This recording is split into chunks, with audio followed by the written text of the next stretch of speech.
লীন তাপ কাকে বলে, এর একক কী? তাহলে লীন তাপ হলো একক ভরের কোনো পদার্থের উষ্ণতা কোনো পরিবর্তন না করে শুধুমাত্র অবস্থার পরিবর্তন করতে পদার্থের যে পরিমাণ তাপ প্রয়োগ বা নিষ্কাশন করতে হয় সেই পরিমাণ তাপকে ওই পদার্থের অবস্থার পরিবর্তনের লীন তাপ বলে। সিজিএস পদ্ধতিতে লীন তাপের একক হচ্ছে ক্যালোরি পার গ্রাম। এসআই পদ্ধতিতে লীন তাপের একক হলো জুল পার কেজি। এখন এখানে বলা হয়েছে একক ভরের কোনো পদার্থের উষ্ণতার কোনো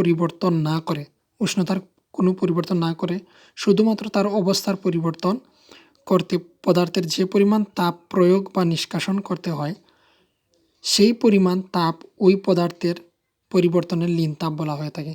তাহলে প্রথমে আমরা ধরে নিই এখানে রয়েছে বরফ। তাহলে বরফ হচ্ছে 0 ডিগ্রি সেলসিয়াসে। এবার 0 ডিগ্রি সেলসিয়াসে আমরা এবার তাকে হিট দিচ্ছি অর্থাৎ তাপ দিচ্ছি। তো তাপ দেওয়ার পর সে গলে যাচ্ছে। এখানেও তাহলে রয়েছে 0 ডিগ্রি সেলসিয়াস, তবে সেটা আর বরফ নয়, সেটা গলে এবার যাচ্ছে। পুরোটা গলেনি, শুধু কিছু কিছু গলে গিয়েছে।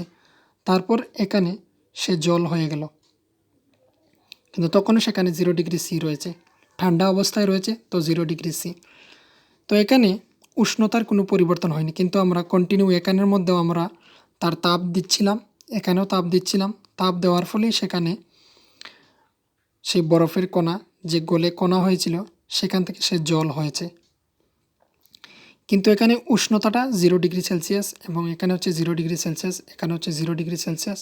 তবে তার এই বস্তুটার অবস্থার পরিবর্তন হয়েছে, সে কঠিন থেকে তরলে পরিণত হয়েছে।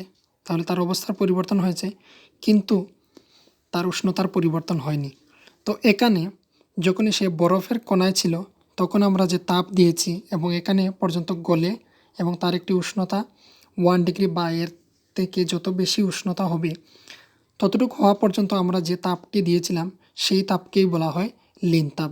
যতটা সে শোষণ করেছিল এই বরফের কণাগুলো, তো সেটা হচ্ছে তার লীন তাপ।